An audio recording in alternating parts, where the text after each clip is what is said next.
Now we come to lesson number 22 in the book of 1 Samuel. We're in chapter 13, verse number 8. We are in the second year of Saul's reign as king. He is in the second year. He has not started his third year as king yet. He is at Gilgal, where he has retreated to from Michmash. The Philistines have gathered back at Michmash, and the soldiers in the army who are with Saul at Gilgal have heard that the Philistines are at Michmash, and they have scattered and began to tremble. But Saul stood still there with a few faithful soldiers. So now we come to this story that is, if this is in chronological order, and I think it is, it's happening right here in the second year. Our writer comes and tells us the story of the failure of Saul to obey. And I'm going to tell you this. This is when Saul is going to learn that the kingdom, in his kingdom, and he as king, none of his sons are going to hold the kingship of the rule over Israel to go on down through history, as would be expected. Now Ishbosheth is going to take the throne for 2 years, then he's going to be beheaded when we get into 2 Samuel. And King David, the line's going to change from a Benjamite named Saul. It's going to change to a Judite, a person of the tribe of Judah by the name of King David. So we come to the point where Saul was to wait, and he waited for Samuel, and then because Samuel did not show up, Saul proceeded on his own without Samuel, verse number 8. Now he waited 7 days, according to the appointed time set by Samuel, but Samuel did not come to Gilgal, and the people were scattering from him, scattering from King Saul. Every notable commentary connects this sentence here in verse number 8 to Samuel's instruction to Saul to go to Gilgal and to wait for Samuel to come to him to give him instruction. They connect it back to 1 Samuel chapter 10 verse 8, and it was the fourth instruction that Samuel gave to King Saul outside of Samuel's house when Samuel consecrated Saul to be the king, the next king. There in chapter 10 verse 8, Samuel said to Saul, "And you shall go down before me to Gilgal, and behold, I will come down to you to offer burnt offerings and sacrifice peace offerings, and you shall wait 7 days until I come to you and show you what you should do." Throughout this study, we have taken the position that the writer completely ignored recording the meeting of Saul and Samuel after Saul, or the first meeting after Saul prophesied with the prophets back on the hill of God out there at Gibeah. Some commentators take the position that this reference here in chapter 13 verse 8 is the required meeting, even though it took place at least a year or more after Saul was consecrated. And Saul and Samuel had been together several times, as we've already studied, at Gilgal before this meeting. Some take the position that the writer is inserting the details of that meeting here, even though they are out of order. Some, a third group, take the position that this is a totally different meeting, and the first meeting was simply left unrecorded. So what is the truth? Well, harmonizing the sentences of chapter 10 verse 8 and chapter 13 verse 8 is difficult. And I have held my thoughts until this place in the text. Let me state my opinion about this now. First, the meeting with Saul and Samuel in Gilgal after Saul prophesied with the prophets on the hill of God as required back in chapter 10 verse 8 was not recorded in the scripture. Just not recorded. Second, this meeting with Saul and Samuel in chapter 13 verse 8 is a totally separate meeting with the two men. It was not the second meeting with Saul and Samuel at Gilgal, because the two had been there together several times by this time in the recorded history in our Bible. So third, what does that mean? So we have to ask the question, why is this subsequent meeting with Samuel holding Saul to the 7-day, why is Samuel holding Saul to the 7-day requirement at this meeting like he did at the first meeting? So a clue to this is going to be, by the way, we haven't read that Saul is going to hold him to the 7 days, but we're going to get to it. What we just read was Samuel did not show up at the time that Saul expected Samuel to show up on the 7th day. So Saul disobeyed. So we ask this question, why is Samuel going to hold Saul to this requirement? We'll get to that in just a second. And here's the clue to answer that question. It's actually found back in chapter 10, verses 6 through 8. And it says this, "Then the Spirit of the Lord will come upon you mightily, and you shall prophesy with them, and be changed into another man. It shall be when these signs come to you, do for yourself what the occasion requires, for God is with you. And you shall go down before me to Gilgal, and behold, I will come down to you to offer burnt offerings and sacrifice peace offerings. You shall wait 7 days until I come to you and show you what you should do." Now I want you to notice in that third instruction from Samuel to Saul, Samuel told Saul that he would prophesy by the Spirit of God on the hill of God with the prophets. Then the clue comes in verse 5 that says, when Samuel said this, "It shall be when these signs come to you, do for yourself what the occasion requires, for God is with you." In other words, after the Spirit of God has come upon Saul as king, he was to act as king in everything he did as the occasion required. Then, when Saul needed to know what to do as king, because he didn't know, he was to go down to Gilgal and wait for Samuel. That's the clue in verse 10, verse 8 that says, "And you shall go down before me to Gilgal, and behold, I will come down to you to offer burnt offerings and sacrifice peace offerings. You shall wait 7 days until I come to you and show you what you should do." In other words, when Saul needed to know what to do as king, he was to go to Gilgal, and Samuel would come to meet him there in 7 days.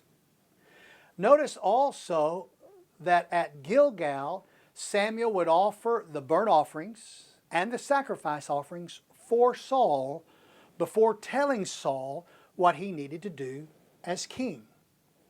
We must not forget that Saul was not a Levite. He was not a Levite priest.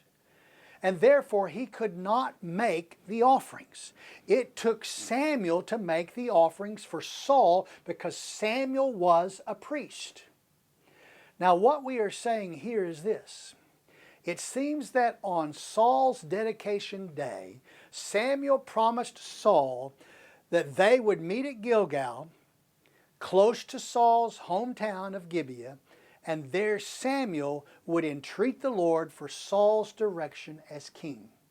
Here in chapter 13, verses 7 and 8, Saul is in a predicament and he does not know what to do. And once again, the text says, "But as for Saul, he was still in Gilgal, and all the people following him, trembling. Now he waited 7 days according to the appointed time set by Samuel, but Samuel did not come to Gilgal, and the people were scattering from him." So because Saul knew that he needed to wait for Samuel to present the offerings and give him a word from the Lord, Saul waited 7 days. How did Samuel know when Saul was waiting for Samuel to arrive in Gilgal when Saul needed him. Did Saul send a message to Samuel? We do not know. But it does not seem that Saul had to tell Samuel he needed to speak with him. In reality, we will find in the rest of 1 Samuel that Samuel always knew when Saul needed him, because Samuel was a true prophet and the Lord was in constant communication with Samuel, directing his every path. So, Saul waited for 7 days, and get this, and then he jumped ahead of Samuel here in verse number 9. So Saul said, "Bring to me the burnt offering and the peace offering." And he offered the burnt offering. When Samuel did not come early on the 7th day, Saul jumped ahead and performed the offering himself for himself. Saul did not have the religious right to make these offerings. Samuel, as the high priest, was assigned the duties of making the offerings and giving him instructions. Saul has failed early on in his kingship. He has failed. He is in sometime during his 2nd year as king. How do we know that Saul jumped ahead of Samuel? We find that next. For Saul met Samuel as Samuel arrived in Gilgal on the, get this, the 7th day. Chapter 13, verse number 10. As soon as he had finished offering the burnt offering, behold, Samuel came, and Saul went out to meet him and to greet him. Samuel was not late. Not at all. He was not late. Saul was impatient. It's the first clue in the scripture that tells us of the impatience of Saul in his actions as king. But it is also the first clue that Saul tended to try to cover up his sin when Samuel arrived. Notice in this verse that Saul went out to meet Samuel when he saw him coming, instead of waiting for Samuel to arrive there at the altar site. In other words, Saul was caught. It won't be the last time Saul does this. Saul should have known better. He should have trusted Samuel completely, but he did not. He should have also expected to be questioned by Samuel. After all, as we will discover in the rest of Samuel's ministry with Saul, Samuel seemed to always know what Saul was doing. Even though Samuel would ask Saul what he had done, Samuel already knew. Verse number 11. But Samuel said, "What have you done?" And Saul said, "Because I saw that the people were scattering from me, and that you did not come within the appointed days, and that the Philistines were assembling at Michmash, therefore I said, now the Philistines will come down against me at Gilgal, and I have not asked the favor of the Lord. So I forced myself and offered the burnt offering." At this point in the story, one of the significant characteristics of Saul's personality begins to show. Saul was a blame shifter. Nothing was ever his fault. In this case, Saul committed his sin because the people were scattering from me, he said, and that you did not come within the appointed days, and that the Philistines were assembling at Michmash. So Saul's sin was because of the Israelite warriors, the Philistine warriors, and because of Samuel. None of it was because of himself. Then comes the therefore in that sentence. Therefore. And Saul makes the whole thing worse when he uses the word therefore. He says, therefore, the Philistines were assembling, will come down against me at Gilgal, and I've not asked for the favor of the Lord. Yeah. Therefore, of the 6 excuses, they were all the faults of other people. All the faults of others, except the last. And how bad was the last one? Let's see. Saul simply forgot to pray. Saul's statements are great examples of how people caught in their sin blame others for making them sin. And as with Saul, if he was guilty of any part of the sin, it was because of something that seems innocent enough and everyone would understand. I have not asked the favor of the Lord. In other words, oops, I forgot. He just could not leave it there. He had to make one more excuse. So I forced myself and offered the burnt offering. Basically, Saul is saying this: I didn't want to do it, but I had to force myself to do it. Well, in the area of sin, it goes like this. If you force yourself to sin, you are the one who sinned, and you are without excuse. You did it. You are responsible for your own sin. It does not matter what anyone else did. They did not sin, you did. In reality, Saul's admission made things worse.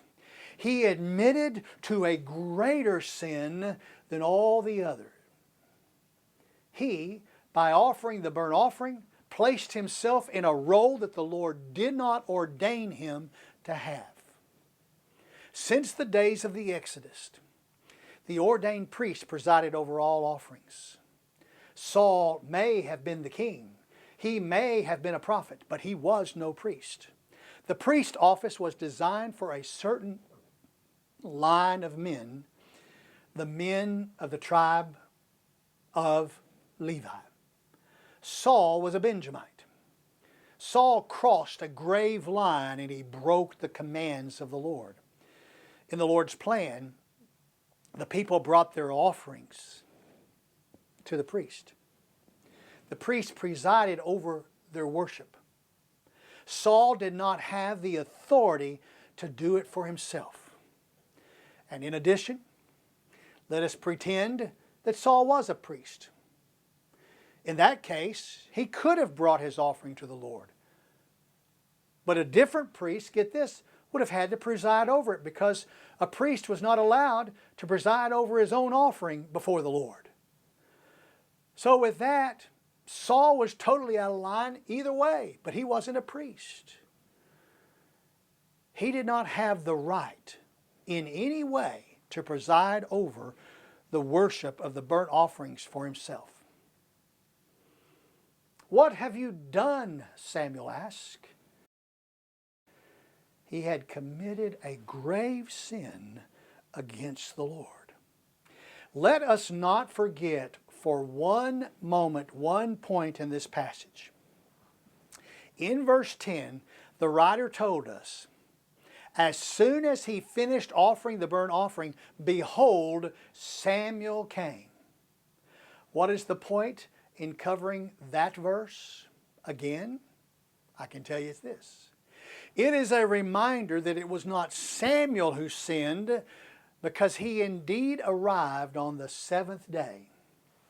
It was Saul who sinned by not trusting the Lord that Samuel would come in time to perform the offering and tell him what to do, just as he was instructed. The Lord had Samuel there in perfect timing. Now, we spoke about Saul's character flaw of being a blame shifter. In the rest of Saul's life and story, we are going to find this to be true several times. It was his character. But the seed of three other character flaws of Saul's life are planted in this passage also, and will repeatedly occur in Saul's life. So we've got one, being a blame shifter, being impatient, but we've got three others that I want to pick out and show to you. He was impatient. He was not faithful. He did not have self-control. Okay, he was impatient. He was not faithful. He did not have self-control. Okay, three of the fruits of the Spirit. Get this? Three of the characteristics of a person who truly trusts in the Lord with all their hearts are: they are patient, they are faithful, and they have self-control. Meaning, he is willing to wait on the Lord before he acts. Remember Galatians chapter 5, verse 22 and 23 says, "But the fruit of the Spirit is love, joy, peace, patience, kindness, goodness, faithfulness, gentleness, self-control." Okay, you might ask the question, where does blame shifter fit in that? Where does the blame shifter fit into the characteristics of a person who truly trusts in the Lord? It falls under the characteristic of goodness in that list. Goodness, in this case, is the opposite of badness. It is the character that makes the person lovable and righteous. No one likes a blame shifter. They are not lovable. They are not righteous. They are not righteous under the Lord in any way. Thus,